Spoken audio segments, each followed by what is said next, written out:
নমস্কার বন্ধুরা, সুপ্রভাত। কেমন আছো তোমরা সবাই? আশা করছি তোমরা সবাই খুব ভালো আছো, আর আমিও খুব ভালো আছি। আমি সোমা, আর আমার ছোট্ট একটি চ্যানেল শখের পরিবারের নতুন একটি ভিডিওতে তোমাদের সকল বন্ধুকে অনেক অনেক স্বাগত জানিয়ে আজকের ভিডিওটি আমি শুরু করছি। ঘড়ির কাঁটায় এখন সময় সকাল 7টা। এই সবেমাত্রই ঘুম থেকে উঠেছি। ঘুম থেকে উঠে দরজা খুলে সবার প্রথমে দরজায় জল ছিটিয়ে, তারপরে গেটের সামনেটাও কিন্তু আমি জল ছিটিয়ে দিলাম। তারপরে লেগে পড়েছি ঘরদোয়ার ঝাঁট দিতে। সবার প্রথমে নিজের ঘরটা ঝাঁট দিয়ে নিয়েছি, তারপরে সিঁড়ি ঝাঁট দিয়ে এখন সামনের যে উঠান মতো জায়গাটা আছে সেই জায়গাটায় কিন্তু এখন আমি খুব ভালো করে ঝাঁট দিয়ে নিচ্ছি। সকালবেলা শাশুড়ি মা উপরের ঘর দুটো ঝাঁট দিয়ে নেন, আমি নিচের ঘর, সিঁড়ি আর এই নিচের উঠানটাও ঝাঁট দিয়ে গেটের সামনেটাও একটু ঝাঁট দিয়ে পরিষ্কার করে নিই। তার কারণ গেটের সামনেটা কিন্তু অপরিষ্কার একদমই, সেটা দেখতে ভালো লাগে না। গেটের সামনেটা তো ঝাঁট দিই, তার সাথে গেটের সামনের যেই ছোটো মতো রাস্তাটা আছে সেই রাস্তাটাও আমি একটু হালকা করে ঝাঁট দিয়ে দিই। আর আমাদের বাড়ির সামনেই কিন্তু একদম ফাঁকা মাঠ। বুঝতেই পারছো শীতটা আমাদের বাড়িতে একটু বেশি, মানে শুধুমাত্র আমাদের বাড়িতে না, আমাদের আশেপাশে যে কটা বাড়ি আছে এই কটা বাড়িতে শীতকালটা মনেও একটু বেশি মনে হয়। তার কারণ এই ফাঁকা মাঠ থেকে যে পরিমাণ হাওয়া আসে না, যে কি বলবো, সেই কারণে না আমাদের বাড়িতে একটু ঠান্ডাটা বেশি লাগে। কিন্তু কি বলতো, দরজা জানলা বন্ধ করে দিলে একদমই কিন্তু অতটা ঠান্ডা লাগে না, কিন্তু যখন বাইরে থাকি তখন বেশ ভালোই ঠান্ডা লাগে। এই সকাল টাইমটাই করে না খুব ঠান্ডা লাগে। ঘুম থেকে ওঠার পর তো ঠান্ডা লাগে, দেখছিলেই যে তখন চাদর পরে কাজ করছিলাম, কিন্তু কাজ করতে করতে না আবার গরম লেগে যায়। তো এখন আবার চাদরটা খুলে রেখেছি। আর আমার না এখনও সোয়েটার বার করা হয়নি, শুধুমাত্র এই চাদরটাই বার করেছি। সোয়েটার থাকলে হয়তো সোয়েটার পরেই কাজটা করতাম, কিন্তু চাদর পরে না কাজ করতে প্রচণ্ডই অসুবিধা হয়, বারবার এদিক দিয়ে ওদিক দিয়ে খুলে যায়। তো সেই কারণে আর কি আরও বেশি করেই আমি চাদরটাকে খুলে রেখেছি। উঠান ঝাঁট দিয়ে তারপরে কিন্তু আমি উঠানটা ভালো করে জল দিয়ে পরিষ্কারও করে নিয়েছি। তারপরে এখন আমি ঘরটা ভালো করে মুছে নিচ্ছি।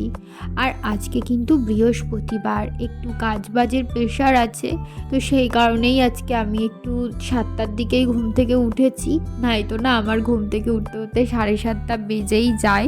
মানে চেষ্টা করি তাড়াতাড়ি ওঠার, কিন্তু না কিছুতেই উঠতে পারি না, ওই উচ্ছি করে 7:30 বেজেই যায়। ঘর দুয়ার মুছে আমি কিন্তু চলে গেছিলাম স্নান করতে, আর স্নান করে চলেও এসেছি। আর স্নান করে এসে না আজকে একটু শাড়ি পরেছি। আমি না আগে প্রত্যেক বৃহস্পতিবারেই শাড়ি পরতাম, কিন্তু এখন কয়েকটা দিন পরা হচ্ছে না, তো আজকে ইচ্ছা হলো একটু শাড়ি পরতে, তাই একটুখানি শাড়ি পরে নিয়েছি। আর আমার শাড়ি পরতে খুব বেশি ভালো লাগে। আমি যখন কোনো শাড়ি পরার সুযোগ পাই তখন কিন্তু একদমই সেটা হাতছাড়া করি না। তো আগে তো আমি সবসময়ই বাড়িতে শাড়ি পরে থাকতাম, মানে বিয়ের প্রথম আর কি, কিন্তু এখন আর সেইভাবে শাড়িটা পরা হয় না। ওই মাঝে সাঝে পরি, বিশেষ করে ওই বৃহস্পতিবার দিনকারেই আর কি পরা হয়। তো দেখো আগের দিন না একটা পিতম্বরী পাউডার কিনে এনেছিলাম ওই কাঁসা পিতলের দোকান থেকে। সেই পাউডারটা দিয়েই আজকে বাসনগুলো মাজলাম, আর এত ভালো পরিষ্কার হয়েছে না যে কি বলবো। আমি এই পিতম্বরী পাউডার দিয়ে আগে কোনোদিনও ঠাকুরের বাসন মাজিনি, আগে তো তেঁতুল দিয়েই মাজতাম, কিন্তু আজকে প্রথম মাজাতে বেশ ভালো, কিন্তু একদম চকচকে করে পরিষ্কার হয়েছে, যেটা তোমরা দেখতেই পাচ্ছ হয়তো। খুব সুন্দর পরিষ্কার হয়েছে। বাসন মাজার পর জায়গাটা ভালো করে পরিষ্কারও করে নিয়েছি। আর ওই কলটাতে না শুধুমাত্র ঠাকুরের বাসন কোসন মাজার জন্যই ব্যবহার করা হয়। তারপরে চলে এসেছি ঠাকুর ঘরে, ঠাকুর ঘর মুছে পরিষ্কার করে এখন আমি বসে পড়েছি পুজো করতে। পুজো করার আগে তো অনেকই কাজ থাকে, আর আজকে তো বৃহস্পতিবার, ঠাকুরের আসনের যে সমস্ত কাপড় আছে সেগুলো সমস্ত কিছু চেঞ্জ করব। ঠাকুরকে যেই পোশাকগুলো পরানো আছে সেগুলোও কিন্তু আমি প্রত্যেক বৃহস্পতিবার দিন করেই চেঞ্জ করে থাকি।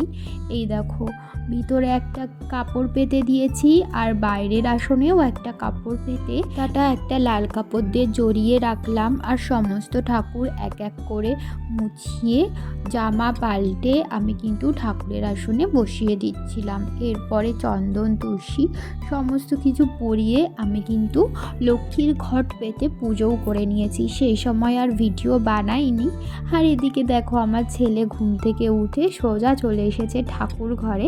আর ঠাকুর ঘরে এসেই না যেই দেখেছে আমি পুজো করছি ওরও বায়না ও পুজো করবে। দেখো কি সুন্দর উলুলু দিচ্ছে আর একটা ধূপকাঠি নিয়ে পুরো নেচে নেচে আরতি করছে, মনে হচ্ছে যেন ছোট্ট ঠাকুর মশাই। তো যাই হোক, এই দেখো আবার কি একটা দেখাচ্ছিল ঠাকুরের আসনের মধ্যে। আর এই দেখো আমি কিন্তু লক্ষ্মীর ঘট পেতে সুন্দর করে পুজোটা করে নিয়েছি। আর প্রত্যেক বৃহস্পতিবার একটা দাদু আছে, ওই দাদুটা আমাদের বাড়িতে এসে ফুল দিয়ে যায়। তো আজকেও কিন্তু উনি এসে ফুল দিয়ে গেছেন, তো সেই ফুল দিয়েই আমি পুজো করেছি। ঠাকুর ঘরের সমস্ত কাজ কমপ্লিট করে রেখে আমি চলে এসেছিলাম রান্নাঘরে এসে রান্নাঘরে যে সমস্ত এঁটো বাসনকোসন ছিল সব কিছু নিয়ে আমি চলে এসেছি কলের কাছে। আর রান্নাঘরটাও খুব সুন্দর করে পরিষ্কার করে নিয়েছি। রান্নাঘরে কিন্তু এঁটো বাসনকোসন ছড়িয়ে ছিটিয়ে থাকলে, রান্নাঘর অপরিষ্কার থাকলে সেটা একদমই কিন্তু ভালো লাগে না। বাসনকোসন মেজে আমি চলে এসেছি বারান্দায়। এই জামা কাপড়গুলো সকালবেলা মেলে দিয়েছিলাম স্নানের পর, তো সেইগুলোই এখন সমস্ত কিছু শুকিয়ে গেছে। সেই জামা কাপড়গুলোই কিন্তু আমি তুলে নিচ্ছিলাম। আর এখন কিন্তু বিকেল হয়ে গেছে, ঘড়িতে এখন প্রায় ওই 3:30 মতো বাজে। এতক্ষণ না একটু শুয়েছিলাম আর ভাবলাম যে শুয়ে থাকবো না, যাই উপরে গিয়ে কাজকর্মগুলো সেরে নিই। তাই উপরে এসে বিকালে যা সমস্ত কাজ থাকে ঘরদোয়ার পরিষ্কার করা সেগুলোই করছিলাম। আর এরই মধ্যে হয়ে গেছে সন্ধ্যা, তাই জামা কাপড় পাল্টে আমি চলে এসেছিলাম ঠাকুর ঘরে। সন্ধ্যা পুজোও কমপ্লিট করে নিয়েছি। তারপরে ছেলেকে খানিকক্ষণ একটু বই পড়ালাম ওই 8টা পর্যন্ত। তারপরে আমি চলে এসেছি রান্নাঘরে। শ্বশুরমশাই বাজার থেকে নিয়ে এসেছেন মাছ, আর এখানে নিয়ে এসেছেন ভেটকি মাছের কাটা। আমি না ভেটকি মাছের কাটা কোনোদিনও খাইনি। ভেটকি মাছ খেয়েছি, ওই ভেটকি মাছ দিয়ে তো ফিশ ফ্রাই করা হয়, ওটা খেয়েছি, কিন্তু আমি কাটা কোনোদিনও খাইনি। আমার খেতে ঠিক ইচ্ছা করছিল না, আমি খাইনি। আমার শ্বশুরমশাই শাশুড়ি মা ওরা সবাই খেয়েছেন। খাওয়া দাওয়া হয়ে যাওয়ার পর এখন চলে এসেছি নিচে। আমার হাজব্যান্ড আজকে গেছে একটা বিয়ে বাড়িতে ভাড়া নিয়ে, ও যেহেতু গাড়ি চালায় তো সেই কারণেই আর কি আজকে রাত্রে বললো ও আসবে না, ওখানেই থাকবে রিজার্ভে, যেহেতু ভাড়াটা নিয়ে গেছে। তো আজকে আমি আর আমার ছেলেই শোবো, তো সেই কারণে আর কি এইভাবে লম্বালম্বি করে বিছানা করলাম। যেহেতু 2জন শোবো, 3জনে শুলে না লম্বালম্বি করে বিছানা করলে হয় না, তখন ওই আর করে বিছানা করতে হয়। আর এখন কিন্তু আমি মশারিটাও টাঙিয়ে নিলাম, আর মশারির ওপরে একটু কাপড়ও দিয়ে দেব। ওই ছেলের মাথার উপরটাতেই দেব, যাতে ওই কোনো রকমভাবে ঠান্ডা ঢুকতে না পারে। আর ছেলেটার হালকা হালকা ঠান্ডাও লেগেছে কয়েকদিন ধরে, আর আমারও ঠান্ডা লেগে রয়েছে, কাশি তো হয়েই যাচ্ছে সমানে। তো এই দেখো কথা বলতে বলতে মশারি টাঙানো হয়ে গেছে। এখন ছেলেকে ফ্রেশ করিয়ে ওকেও শুইয়ে দেব, আর আমিও শুয়ে পড়বো। তাহলে চলো বন্ধুরা, আজকের মতো ভিডিওটা এই পর্যন্তই রাখছি। একদম ছোট্ট একটি ব্লগ তোমাদের সাথে আজকে শেয়ার করলাম। কেমন লাগলো ব্লগটি অবশ্যই কিন্তু জানিও কমেন্টের মাধ্যমে। ভালো লাগলে একটি লাইক করে দিও, আর চ্যানেলটিকে সাবস্ক্রাইব করতে একদমই ভুলো না। তাহলে আজকের মতো এখানেই টাটা, শুভরাত্রি।